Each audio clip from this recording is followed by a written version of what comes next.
전 애인, 전 배우자와 관계, 함께 살 장소, 외국 생활, 가정환경, 원가족과의 관계.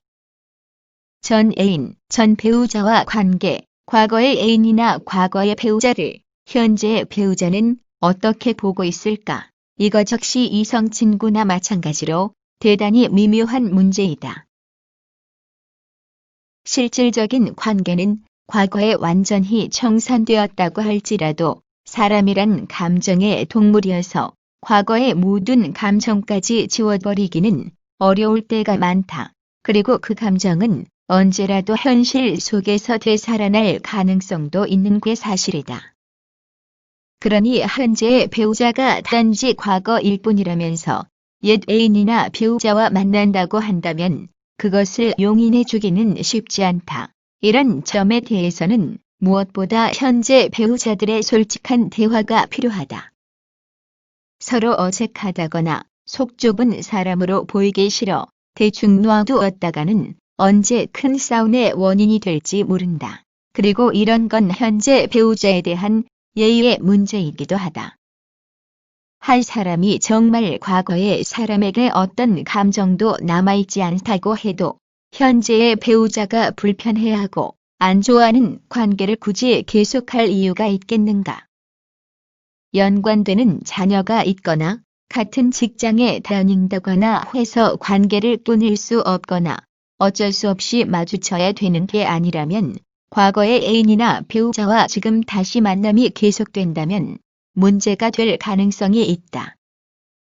현재의 배우자가 싫어하는데도 절대로 그 관계를 끊지 않겠다고 하면 거기에 벌써 이상한 감정이 개입돼 있다고 볼 수 있지 않을까? 그런 오해가 싫다고 하면 적어도 현재의 배우자에 대한 예의와 존중의 차원에서 옛 관계를 완전히 청산하는 게 좋을 것이다. 함께 살 장소, 남녀가 결혼하면서 표면적으로 아주 크게 달라지는 것은 한 집에서 살게 된다는 점이다. 이것은 결혼을 하는 신랑 신부가 두 사람만의 특별한 관계를 매우 크게 실감하는 일이면서 타인들에게도 직접적인 결혼의 증명이 된다. 그런데 신혼집얘긴 하나 한쪽이 배우자의 집으로 들어가는 경우가 있을 것이다. 이때 그것은 두 사람만의 공간이 아니다. 한쪽에겐 익숙하지만 한쪽에겐 아주 불편하거나 어색한 공간일 수도 있다. 이럴 때 계속 자기 집에서 살게 되는 배우자는 자기의 아내나 남편이 위축되지 않도록 세심하게 배려하여야 한다. 또는 직장 문제 등으로 인해 결혼하고 나서 각자 떨어져 사는 경우도 있다. 이건 현실적으로 어쩔 수 없지만 그것을 상쇄할 다른 방안을 적극적으로 고려해야만 한다. 한 집에서 살지 않는 부부는 정서적으로 외로우면서 서로 불필요한 오해를 만들 수도 있다. 때문에 이런 부부의 경우는 애정을 확인하고 서로의 마음을 위로해 줄 수 있는 적극적인 이벤트 같은 것도 필요하다. 그리고 신혼부부 둘만 사는 경우라면 그 집을 꾸미는 문제도 함께 의논하는 게 좋다. 집이란 공동 공간이면서 또한 지극히 개인적인 공간일 수도 있다.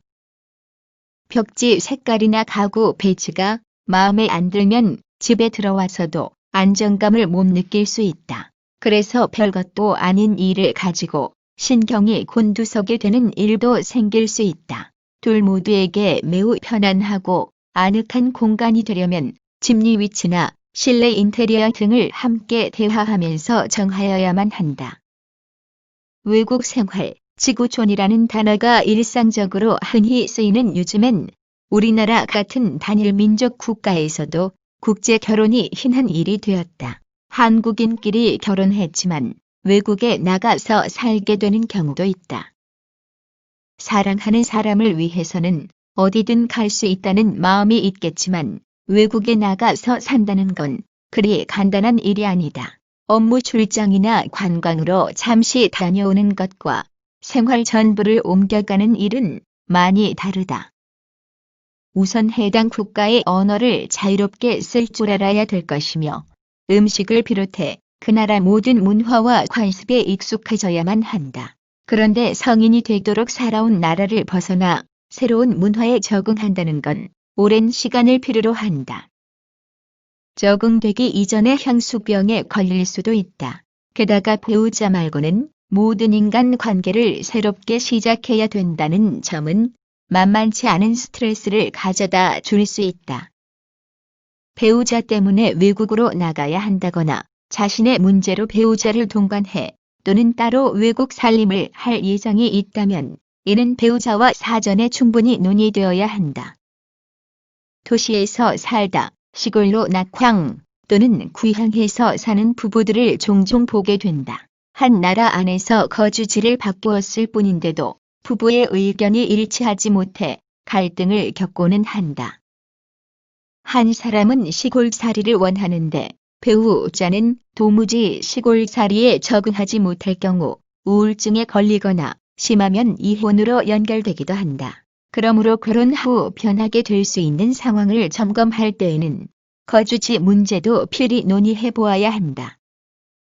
원가족과의 관계, 어떤 사람을 알려면 그의 친구를 보면 된다는 말이 있다.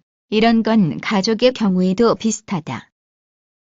친구란 대개 비슷한 성격과 가치관을 가진 사람 중에서 만들어지므로 우리는 친구를 통해서 어떤 사람을 대략이나마 알아볼 수 있다. 가족은 스스로 원해 만들어지는 게 아니지만 유전이나 환경의 지배를 받는 성격과 가치관을 알아보는 데에 도움이 될 수 있다.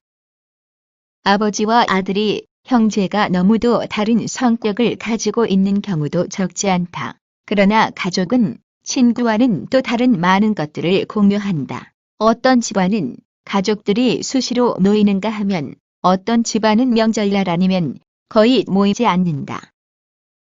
이런 식으로 한 가족 특유의 분위기나 질서체계라는 게 있으므로 가족을 통해 장래 배우자의 한 면을 볼 수도 있다. 무엇보다 나와 결혼할 사람이 자기 가족을 어떻게 대하는가를 봄으로써 그 사람이 가족이라는 존재를 어떻게 인식하고 있는지 알 수 있다. 당신의 배우자가 기존의 원가족과는 전혀 다른 모습으로 살기 원할 수도 있다. 그는 어린 시절부터 자기 집안의 분위기를 싫어했을 수도 있다. 그래서 나중에 자기 가정을 갖게 되면 절대 이런 분위기의 집안은 만들지 않겠다고 결심했을 수도 있다. 그래서 당신이 만나본 가족들과는 전혀 다른 분위기의 가정이 될 수도 있지만 그러나 자기 의지와 관계없이 원가족의 분위기는 그 사람 어디엔가에 남아있고 앞으로도 영향을 끼친다.